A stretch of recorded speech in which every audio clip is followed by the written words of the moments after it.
তো এইটা তো চাইনি।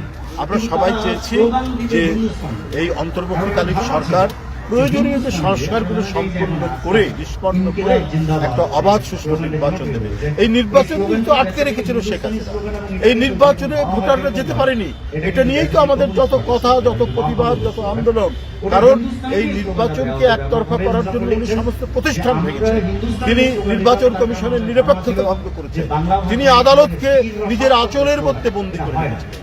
তো সেই পরিবেশ থেকে একটি মুক্ত পরিবেশ এবং সত্যিকার গণতন্ত্রের পরিবেশ ফেরানোর জন্য তো আমাদের এই সংগ্রাম, আমাদের কি বলে যে আন্দোলন ছিল। তো তাহলে আপনার এই নির্বাচন নিয়ে গড়িমসি করা হচ্ছে কেন? এটা কি নির্বাচনের কথা বলা, নির্দিষ্ট সময়ের মধ্যে নির্বাচনের কথা বলা, এটা কি মহাপাপ? আজকে উপদেষ্টাদের কথা শুনে সেটা মনে হচ্ছে, এবং তারা নানাভাবেই বিভিন্ন মানুষকে দিয়ে এটা প্রভোগ করার চেষ্টা করছে। কেন?